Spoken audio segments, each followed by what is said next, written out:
My name is Maria, and I'm 35 years old. I never thought my life would change so much because of something that happened 6 months ago at our usual Sunday family dinner. My husband, David, and I had invited his parents over, just like we always did. Our two kids, 10-year-old Lucas and 6-year-old Lucille, loved their grandparents, especially Victoria. She always brought them sweets and gifts, giving them lots of attention. Maria, dinner is great, my father-in-law, Matthew, said with a smile. But Victoria barely touched her food. She looked pale and tired, which wasn't like her. Are you okay, Victoria? I asked. She put her fork down loudly and sighed. The truth is, I haven't been feeling well. David sat up straight, worried. What's wrong, Mom? Tears filled Victoria's eyes. I didn't want to say anything, but I went to the doctor last week. I have terminal cancer. The room went silent. The kids stopped eating, and David looked like he had just seen a ghost. But Matthew's reaction seemed strange. He looked more surprised than sad. Why didn't you tell me? He asked. I didn't want to worry you, Victoria said between sobs. But the treatment is very expensive. The doctor says I need to start right away. Of course, we'll help, David said without hesitation. Victoria wiped her tears and looked at us seriously. The treatment costs $500,000. My heart stopped. That was exactly how much our house was worth. We could take out a mortgage, David suggested. Or sell the house, Victoria said quickly. I even know someone who can buy it right away, in cash. Something about the way she said it made me uneasy. Victoria, which hospital diagnosed you? I asked carefully. Memorial Hospital, she said, avoiding eye contact. And what's your doctor's name? She hesitated for a moment. Dr. Smith. A chill ran through me. I had been a nurse for years and knew all the cancer doctors at Memorial Hospital. There was no Dr. Smith. We'll need the diagnosis papers for the insurance, I said, watching her reaction. Of course, she said quickly. Too quickly. I'll bring them tomorrow. That night, after putting the kids to bed, David looked heartbroken. We have to help her, Maria. She's my mom. I know, I said gently. But something feels off. Why didn't she tell your dad? And why does she already have a buyer for our house? It's terminal cancer. David snapped. How can you be so cold? His words hurt, but I knew he was just emotional. I decided to do some checking. The next morning, I called my cousin Robert, an oncologist at a private clinic. Victoria Reynolds? No, she's not my patient, he said. But I can see her tomorrow if you'd like. When I told David, he looked relieved. A second opinion is a good idea. But when we told Victoria, she tensed up. That's not necessary. I already have a doctor, she insisted. Robert is one of the best, I said. And it's free, he's doing us a favor. Her hands were shaking, but in the end, she agreed. The next day, Victoria arrived at the clinic with a folder full of papers. Here's everything, she said. Robert flipped through the documents, his face growing serious. Then, he set them aside and looked up at us. Mrs. Reynolds, I'd like you to take some tests, Robert said. 2 hours later, he called us into his office. Victoria looked like she was about to break down. I've checked everything, Robert said. And? David asked, gripping his mother's hand. Robert took a deep breath. The documents are fake, he said. And the tests show that you're completely healthy. Silence. Heavy, painful silence. David let go of his mother's hand like it had burned him. Fake? His voice shook. Mom, what is going on? Victoria started crying again, but this time, her tears felt different. You don't understand, she whispered. I did it for you. Robert remained calm but firm. The documents have clear mistakes, he said. I'm Maria, 35 years old. And never in my life did I think the most shocking lie would come from someone in my own family, my mother-in-law, Victoria. It all started 6 months ago at one of our usual Sunday family dinners. Every week, David and I invited his parents over, as we always had. Our kids, 10-year-old Lucas and 6-year-old Lucille, loved their grandparents, especially Victoria. She spoiled them with gifts and treats, making every visit feel special. That evening, everything felt warm and familiar as we sat around the table. Matthew, my father-in-law, took a bite of the roast I had spent hours making. Maria, this is delicious, he said with a smile. But then I noticed something strange. Victoria hadn't touched her food. She looked pale and tired, not her usual lively self.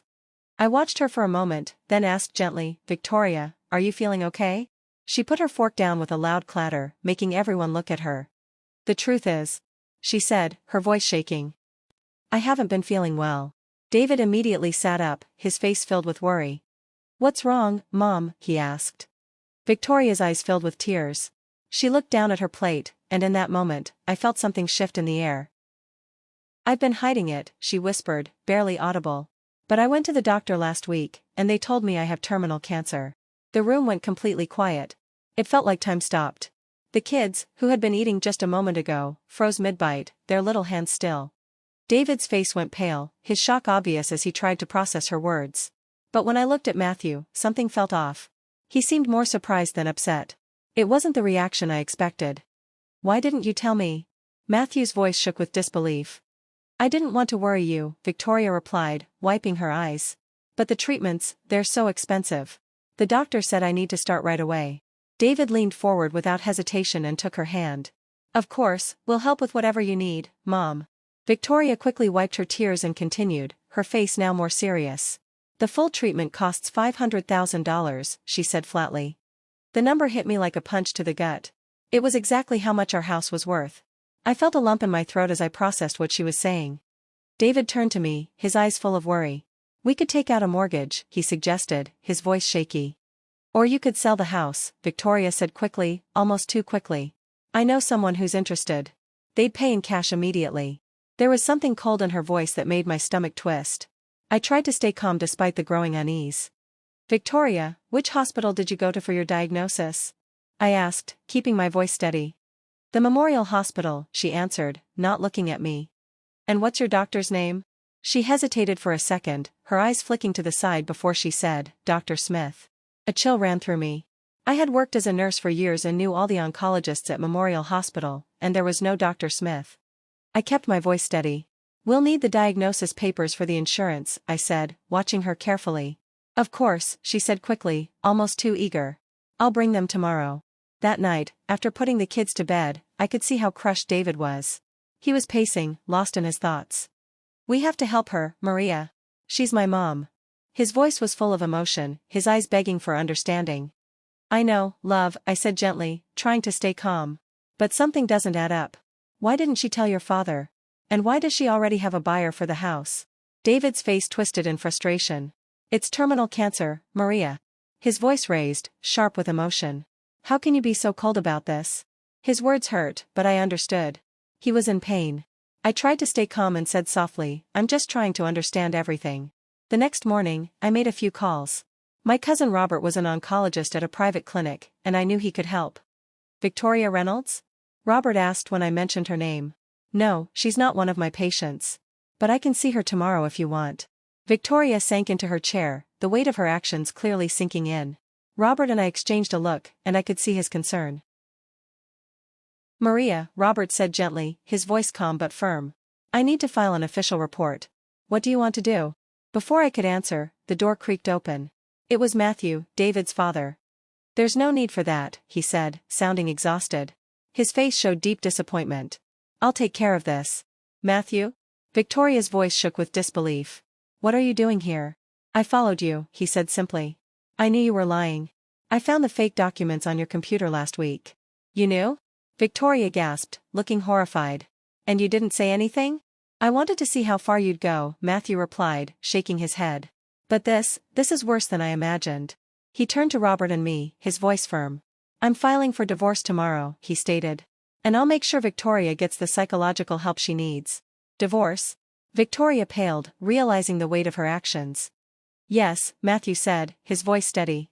"You've manipulated David for years, always trying to control his life. I won't let you hurt this family anymore." The next few weeks were full of change. David spent some nights at a friend's house, struggling to process his mother's betrayal. Our kids kept asking about their grandmother, and we didn't know how to explain everything. Matthew stayed true to his word. He filed for divorce and got Victoria into therapy. But soon, we discovered her lies went even deeper than we thought. One afternoon, Matthew called me, his voice serious. "Maria, I found something," he said urgently. He had uncovered emails between Victoria and her sister, Sandra. The truth was even worse than we imagined. They planned to use the house money to buy an apartment for David after our divorce, I explained to him when he finally came home. "It's all starting to make sense now," Matthew added, handing over more documents. "And that's not all.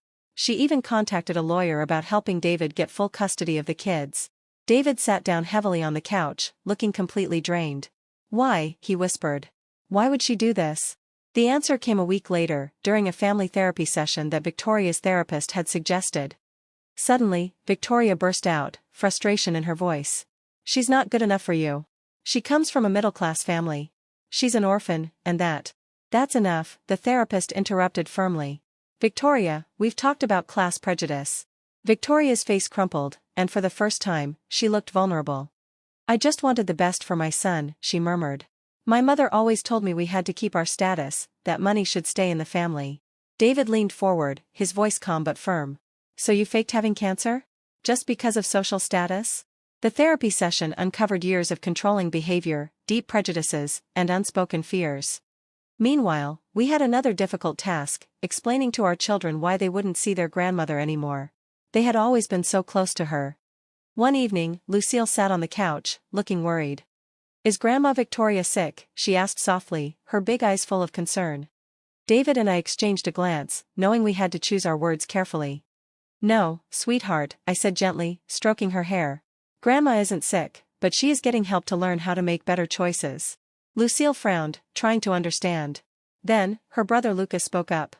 Like when I had to see the school counselor, he asked thoughtfully. After the fight with Jacob, David smiled softly, trying to explain the situation to our kids. Exactly, he said, feeling relieved that they understood. Sometimes adults need help too, to manage their emotions and behaviors. It doesn't mean they're bad people, just that they need a little guidance.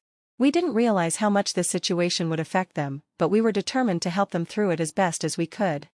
6 months had passed since Victoria's lies were uncovered, and things had changed. Matthew had moved into an apartment nearby, looking forward to a fresh start. He was dating again, and although it wasn't perfect, he seemed genuinely happy. Victoria was still in therapy. Her therapist said she was making progress, but we were all still dealing with the damage her actions caused. Victoria's sister, Sandra, had tried to apologize for her part in supporting the lies, but David wasn't ready to forgive her. Then, one day, Victoria asked to meet with us. She showed up at our house with her therapist, and the tension was thick. Victoria's voice was shaky as she spoke, much softer than the manipulative person we knew. I've been working on myself, she said, avoiding our gaze. I know what I did was unforgivable. My need for control and my prejudices nearly destroyed our family. She pulled an envelope from her bag and placed it on the table. These are the documents for a savings account I opened for Lucas and Lucille. It's everything I had saved. I know it won't undo the past, but I want them to have a secure future, free from the burden of my old beliefs. David took the envelope without saying anything, his face unreadable. I could feel how heavy the moment was. Victoria wasn't done. I'd like to see the children, she said, her voice faltering. If you'll allow it, I know it needs to be supervised. Her therapist spoke up calmly. I recommend supervised visits until trust is rebuilt. I looked at David, knowing the decision was mostly his. After everything, it was his trust that had been broken. We can try, David said after a long pause. But it'll take time, Mom. A lot of time. Victoria nodded, tears filling her eyes. I know. I'm willing to wait. I'll do whatever it takes. A year has passed since that meeting. Our family is still healing, but things are better. Victoria continues therapy and sees the children twice a month under supervision. She's trying, and that's all we can ask for right now. Whether she can fix everything is still uncertain, but we're taking it step by step. Matthew has found happiness too. He and his new partner are building a life together, and he seems content. David and I have grown stronger through everything we've faced. Our bond has deepened as we've leaned on each other during tough times. As David says, sometimes it takes a storm to appreciate the calm afterward. The children are doing well. We've taken every chance to teach them about real love, honest love that isn't manipulative.